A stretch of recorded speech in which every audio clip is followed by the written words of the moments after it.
नाग पंचमी की कथा। एक नगर में एक सेठ जी रहते थे। उनके 7 बेटे और 7 बहुएं थीं। इन 7 बहुओं में से 6 बहुओं के तो पीहर थे, लेकिन 7वीं बहू के पीहर नहीं था। जब वह गर्भवती हुई तो उसे घेवर खाने की इच्छा हो रही थी। उसके पीहर नहीं था तो उसने एक घेवर चुरा कर पानी भरने गई। तब लेकर गई। वहाँ जाकर पेड़ के नीचे घेवर रख दिया और सोचा कि पानी भरकर आराम से घेवर खा लूँगी। जब वह पानी भरकर घेवर लेने गई तो वहाँ घेवर नहीं मिला। उस पेड़ के पास एक बांबी थी। उसमें एक नागिन रहती थी। वह नागिन भी उस समय गर्भवती थी। घेवर को देखकर नागिन की इच्छा उसे खाने की हुई और उसने घेवर खा लिया। उस नागिनी ने सोचा कि यदि साहूकार की बहू मुझे गाली देगी तो मैं उसे डस लूँगी, और यदि कुछ नहीं कहेगी तो इस बिना पीहर की को पीहर दिखा दूँगी। साहूकार के बेटे की बहू ने कहा कि शायद कोई मेरे जैसी ही होगी जिसने यह घेवर खा लिया। ऐसा सुनकर नागिन बहुत खुश हुई और उसने अपने बेटों से कहा कि तुम इंसान का रूप बनाकर जाओ और साहूकार के बेटे की बहू को लेकर आओ।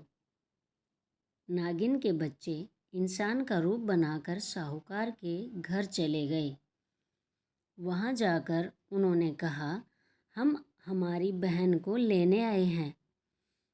तब सास ने कहा, पहले तो कभी नहीं आए, इतने दिन कहाँ थे?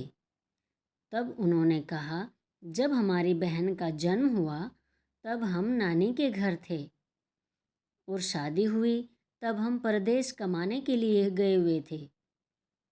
उन लड़कों ने बहुत सारे कपड़े, गहने और मिठाइयाँ बहन के सास और जेठानियों के लिए ले गए थे। सास अत्यंत प्रसन्न थी और जेठानियाँ उसे देखकर जलकुढ़ रही थी। सास ने बहू को उनके साथ में भेज दिया। बांबी के पास जाकर उन्होंने कहा, बहन, हम नाग हैं। उस दिन जब तुमने पेड़ के नीचे घेवर रखा था तब तुम्हारा घेवर हमारी माँ ने ही खाया था। उन्होंने तुम्हें अपनी बेटी माना है, इस नाते से तुम हमारी बहन हुई। बहन, अब तुम हमारी पूँछ को पकड़ लो और डरना मत। उनके कहने पर वह पूँछ पकड़कर बॉम्बे में चली गई और वहाँ पर उन्होंने उसे बहुत लाड प्यार और सुख से रखा। वहीं पर उसने एक लड़के को जन्म दिया। जब उसका लड़का थोड़ा बड़ा हुआ तब की बात है। पड़ोसन ने साहूकार के बेटे की बहू को सिखा दिया, अगर तू तेरी माँ की इतनी ही लाडली है तो तू तेरी माँ से कहना कि आज तो नागों को दूध मैं ही पिलाऊंगी। पड़ोसन का ताना उसे सहन नहीं हुआ।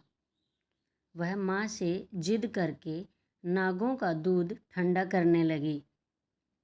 अभी तक दूध ठंडा नहीं हुआ था, उससे पहले ही उसके बेटे ने घंटी बजा दी। घंटी की आवाज़ सुनकर छोटे बड़े सारे नाग दूध पीने के लिए दौड़ पड़े। जब उन्होंने दूध में मुंह लगाया तो बहुतों का मुंह जल गया। तब नाग क्रोधित होकर बोलने लगे कि हम बहन को काटेंगे। उसकी माँ ने उन्हें समझाते हुए कहा कि इसे मत काटो, यह तुम्हें आशीष देगी। तब साहूकार के बेटे की बहू ने कहा, जियो म्हारा नाग नागिनी, जियो म्हारा खड़िया आढ़िया बीर, बीर उठावे देखण वीरो चीर, चीर तो फट जाओ पण बीर जीता रवे। थोड़े दिन बीत जाने के बाद पड़ोसन ने फिर से ताना मारा कि यदि तेरी माँ तुझ पर विश्वास करती तो तुझे 7वें कोटे की चाबी देती। उसने माँ से जिद करके चाबी ले ली और जब ताला खोला तो अंदर झूले में बाबा नाग झूल रहे थे। उसने बाबा नाग से कहा, सत सिया राम बाबा। उन्होंने कहा कि तूने सत सिया राम कर लिया, वरना मैं तुझे डस लेता। तब उसने कहा कि आप तो मेरे पिता हो, मुझे कैसे डस सकते हो। और बोली, जियो नाग नागिनी, जियो वासुकी नाग, जिण मेरो लाड लडाया, 9 करोड़ को हार। नाग देवता ने उसको 9 करोड़ का हार दे दिया। माँ ने अपने बेटों से कहा, बाई तो अब बड़े घर में हाथ डालने लगी है, उसे घर पहुंचा दो। नागों ने साहूकार के बेटे की बहू को बहुत से गहने कपड़े दे दिए और ससुराल पहुंचा दिया। थोड़े दिनों की बात है, उसका बच्चा झाड़ू तोड़ रहा था। ताई ने कहा, झाड़ू मत तोड़, इतना तोड़ने का शौक है तो तेरे नाना मामा के यहाँ से लाया होता। सांपों ने सुन लिया।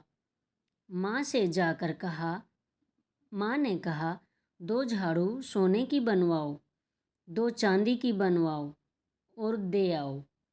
ताइयाँ देखकर जल गई, कहने लगी, इसके तो ताने मारने से धन बढ़ता है। कुछ दिनों के बाद की बात है, बच्चा गेहूं बिखेर रहा था। ताई ने ताना मारा, गेहूं बिखेरने का शौक है तो नाना मामा से ले आता, हमारे यहाँ तो मत बिखेर। सांपों ने सुन लिया। जाकर माँ से कहा।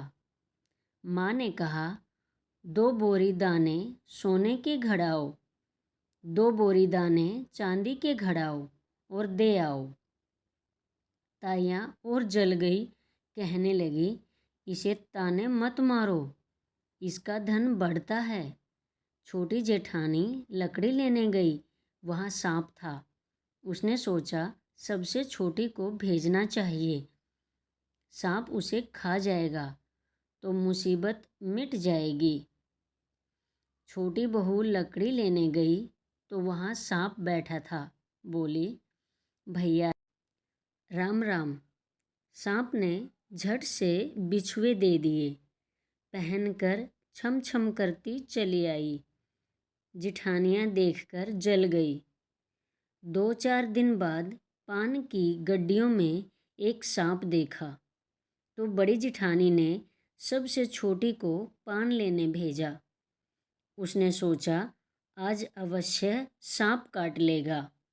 सांप को देखकर छोटी बोली, भैया घर के क्या हाल चाल हैं? घर में सब ठीक तो है?